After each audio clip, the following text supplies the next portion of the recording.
안녕하세요. 함께행보한교회 정리환 목사입니다. 11월 12일 아침 기도회 시작하겠습니다.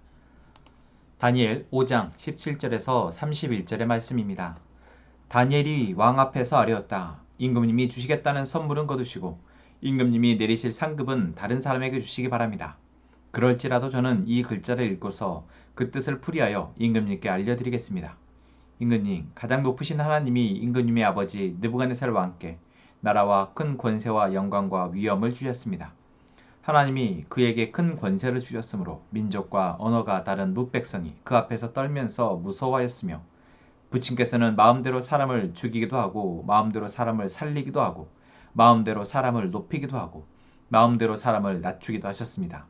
그러나 부친께서 마음이 높아지고 생각이 거만해지셔서 교만하게 행동을 하시다가 왕위에서 쫓겨나셔서 명예를 잃으신 일이 있었습니다. 사람 사는 세상에서 쫓겨나시더니 그의 마음은 들짐승으로 되셨고 들나귀와 함께 사셨으며 소처럼 풀을 뜯으셨고 몸은 하늘에서 내리는 이슬로 젖으셨습니다. 그때야 비로소 부친께서는 가장 높으신 하나님이 인간의 나라를 다스리시고 하나님의 뜻에 맞는 사람을 그 자리에 세우시는 줄을 깨닫게 되셨습니다. 느부갓네살의 아드님이신 벨사살 임금님은 이 모든 일을 아시면서도 마음을 겸손하게 낮추지 않으시고 하늘의 임금님이시요 주님이신 분을 거역하시고 스스로를 높이시며 하나님의 성전에 있던 그릇들을 가져오게 하셔서 임금님과 귀한 손님과 왕비들과 호궁들이 그것으로 술을 마시게 하셨습니다. 그리고 임금님은 보거나 듣거나 알지도 못하는 금과 은과 동과 새와 나무와 돌로 만든 신들을 찬양하면서도 임금님의 호흡과 모든 길을 주장하시는 하나님께는 영광을 돌리지 않으셨습니다. 그러므로 하나님이 손을 보내셔서 이 글자를 쓰게 하신 것입니다. 기록된 글자는 바로 메네메네데겔과 바르신입니다. 그 글자를 해석하면 이러합니다. 메네는 하나님이 이미 임금님의 나라의 시대를 계산하셔서 그것이 끝나게 하셨다는 것이고, 데겔은 임금님 저울에 달리셨는데 무게가 부족함이 드러났다는 것이고, 바르신은 임금님의 왕국이 둘로 나뉘어서 메대와 페르시아 사람에게 넘어갔다는 뜻입니다. 벨사살이 곧 명령을 내려서 다니엘에게 자색 옷을 입히고 그의 목에 금목걸이를 걸어주었으며 그를 그 나라에서 셋째 가는 통치자로 삼았다. 바로 그날 밤에 바빌로니아의 벨사살 왕은 살해되었고 메대 사람 다리우스가 그 나라를 차지하였다. 다리우스의 나이 62살이었다. 아멘. 어제에 이어서 우리는 다니엘 5장을 보고 있습니다. 5장, 어제 본문에서 벨사살 왕이 큰 잔치를 베풀었고 그 큰 잔치를 베푼 자리에서 하나님이 벨사살 왕에게 경고하는 메시지를 보냈고 보이게 하셨고, 또한 그 메시지를 본 벨사살 왕이 이제 다니엘을 불렀다라는 것까지 우리는 살폈습니다. 자, 그 상황이 어떤 상황입니까? 자신의 힘과 권력을 믿고 그것을 과시하고 그것으로 즐거워 쾌락을 누리려 하는 벨사살 왕, 그 근저에는 바로 이 모든 것이 자기의 것이다 라고 생각하는 마음이 있습니다. 그리고 이 힘을 모든 사람들에게 과시함으로써 그 쾌락을, 그 행복감을 더 극대화하고자 하는 마음이 있다라는 것이죠. 그리고 이것은 벨사살 왕뿐만 아니라 우리 모두에게 있는 마음입니다. 행복하고자, 평안하고자 하고 그것이 내게 어느 정도 나의 노력과 힘으로 주어졌다 생각하면 그것을 사람들에게 과시하려 하고 그것을 통해서 더 우월감이나 또 행복감을 느끼고자 하고, 이 마음이 우리에게도 있습니다. 그런데 거기에 무엇이 빠져 있습니까? 바로 내가 지금 먹고 마시고 내가 기쁘고 행복하고 평안할 수 있는 것이 내가 아니라 이 세상을 만드신 하나님에게서 온다라는 것이 빠져 있다라는 것이죠. 그리고 이 다니엘서는 계속해서 비록 하나님의 백성이었던 이스라엘은 무너졌지만, 이스라엘 백성들은 포로로 끌려와 있지만 하나님은 여전히 하나님이시며 하나님은 여전히 온 세상의 주관자이시다라는 것입니다. 그리고 느부갓네살로 하여금 그 사실을 깨닫게 하셨고, 이제 4장에서 느부갓네살은 하나님이 정말 온 세상의 주관자이심을, 자신이 경외해야 할 대상임을 고백하죠. 그러한 고백이 그 아들에게로 이어졌냐? 그렇지 않다라는 것입니다. 이것 또한 우리에게서 계속해서 일어나는 일입니다.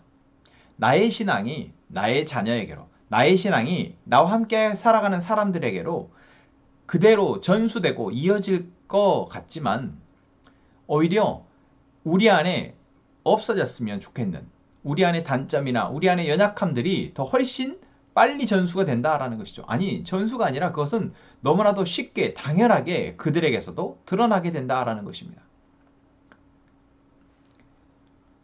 바로 벨사살이 그랬습니다. 자기 할아버지가 이루어낸 놀라운 업적에 수혜를 입고 있는 이 벨사살이었지만 그 모든 것이 자기의 것이라고 생각하고 있었고, 그랬기에 하나님의 성전의 기구들을 가지고 사람들과 흥청망청 술을 마시며 어쩌면 자기의 권위를, 자기의 능력을 더 과시하고 있었던 것입니다. 그런 벨사살에게 다니엘이 와서 이제 그 꿈을 해석할 수 있는 기회를 얻게 됩니다. 자, 벨사살이 다니엘이 왔을 때 했던 말은 무엇입니까? 너가 이 글만 해석해주면 너에게 자색 옷을 입히고 목에 금목걸이를 걸어주고 이 나라의 셋째 가는 통치자로 삼겠다라는 것이었습니다. 내가 이만큼 힘이 있으니까 너가 이 문제, 내 고민을 해결해주면 내가 너에게 이만큼의 보상을 해줄 수 있다. 나는 그만큼 힘이 있는 사람이다 라는 것이죠. 그리고 그 정도를 싫어할 사람, 이러한 보상을 싫어할 사람은 아무도 없을 것이다. 내가 주는 힘을 너도 아마 원할 것이다 라는 마음이 담겨 있습니다. 자, 그런데 다니엘은 벨사살 왕 앞에서 어떻게 고백하고 있습니까? 임금님이 주시겠다는 선물은 거두시고 임금님이 내리실 상급 또한 다른 사람에게 주시기 바랍니다. 그것을 주시지 않더라도 나는 이 글자를 읽고서 임금님께 그 뜻을 알려드리겠습니다 라는 것이죠. 여러분, 이것이 바로 세상의 주관자가 누구이신지를 알고 지금 나의 기쁨과 나의 건강과 나의 모든 삶이 누구에게서 비롯되었는지를 알고 있는 사람의 모습입니다.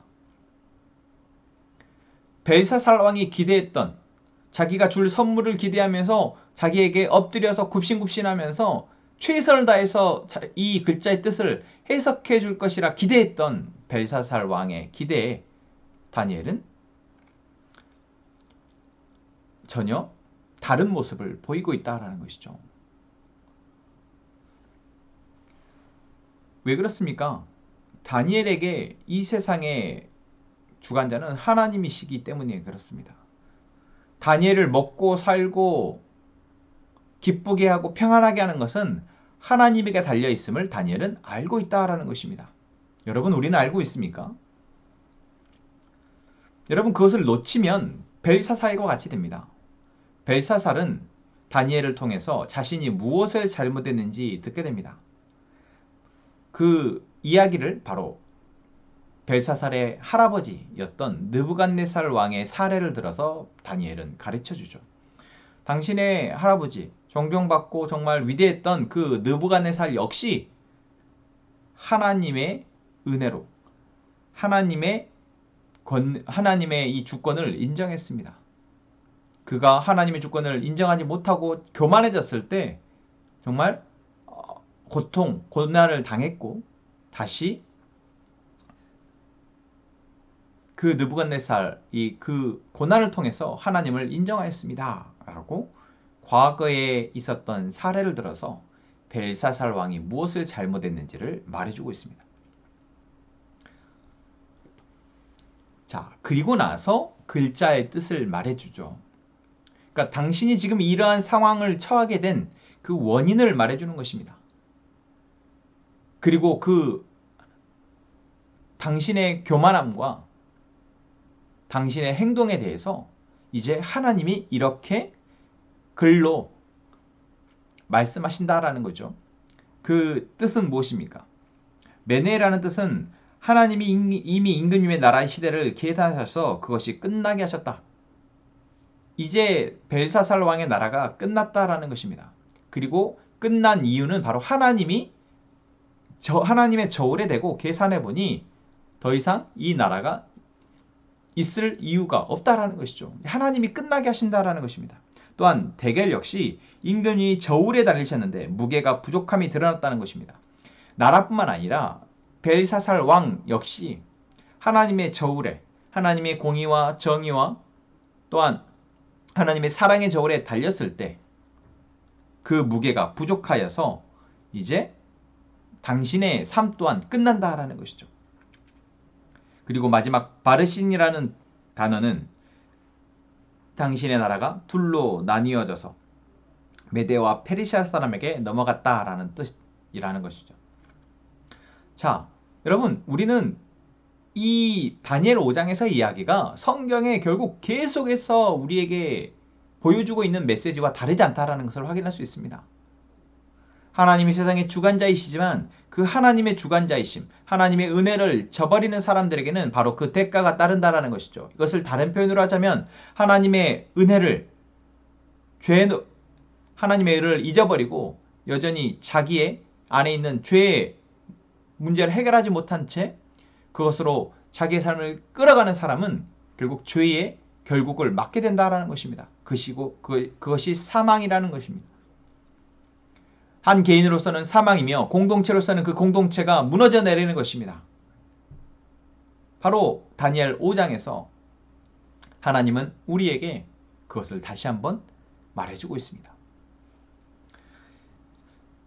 이 벨사살 왕의 결국은 어떻습니까? 결국 그날 밤에 죽습니다. 그런데 저는 여기에서 벨사살 왕에게 하나님이 너는 이제 끝났다, 너의 나라도 끝났다 라고 메시지를 하셨지만 어쩌면 이것이 회개할 수 있는 기회를 주신 것이 아닐까 싶습니다. 느부갓네살 왕에게 그랬던 것처럼. 그런데 이 벨사살 왕은 다니엘의 이 말을 듣고 어떻게 했습니까? 명령을 내려서 다니엘에게 자색 옷을 입히고 그의 목에 금목걸이를 걸어주고 셋째 가는 통치자로 삼았다라는 것으로 끝납니다. 무엇이 빠져 있습니까? 하나님의 경고의 메시지에 회개가 아니라 자기가 갖고 있는 힘으로 결국 다니엘에게 보상을 하고 있다는 것입니다. 무엇을 잘못했는지 전혀 모르고 있는 모습입니다. 여러분, 성경에서 다니엘서에서 우리는 느부갓네살과 벨사살 왕이라는 두 인물을 보게 됩니다. 그 두 인물은 바로 하나님이 말씀하실 때 그 말씀을 귀담아 듣고 그 말씀이 이야기하는 대로 하나님 앞에 겸손하게 엎드리는 사람과 그 말씀이 의미하는 바를 이해하지 못하고 여전히 자기의 방식대로 삶을 살려하는 사람. 그 결국은 느부갓네살 왕은 다시 자신의 권위를, 자신의 왕권을 회복하지만 벨사살은 오늘 본문에 나온 것처럼 그날 밤에 살해되었다라는 것으로 끝이 납니다. 여러분, 오늘 우리는 벨사살 왕과 같은 모습입니다. 우리의 지난 시간에 또는 지금 현재 나의 마음에 하나님이 주인되어 있는지, 하나님이 나의 주관자이신지를 살펴야 합니다.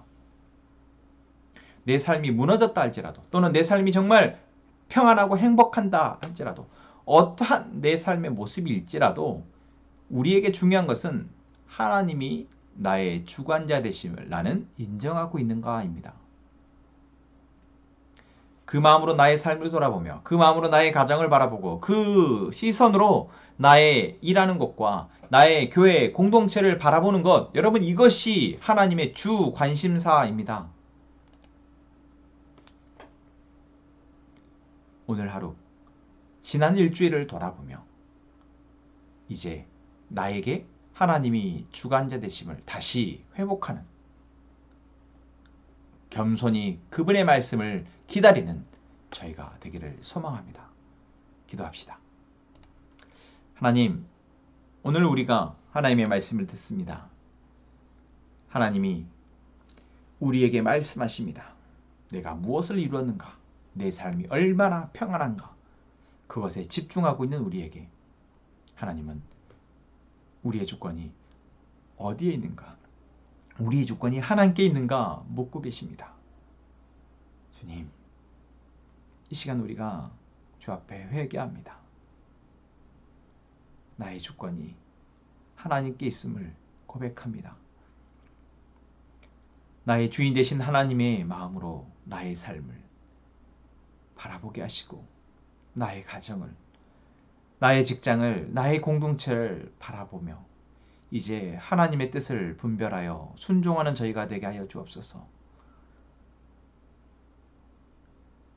오늘 우리 함께 행복한 가족들 한 주의 삶을 돌아보며 이제 하나님이 주시는 말씀을 기대하며 또 내일 예배의 자리에 나올 수 있게 하여 주옵소서.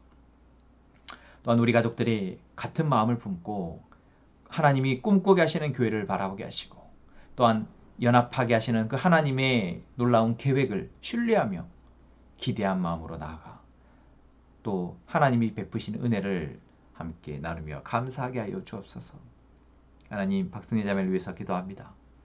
하나님께서 사랑하는 귀한 자매, 그 삶의 자리에서 고군분투하며 살아가는데 주님 하나님의 힘을 불어넣어 주옵소서.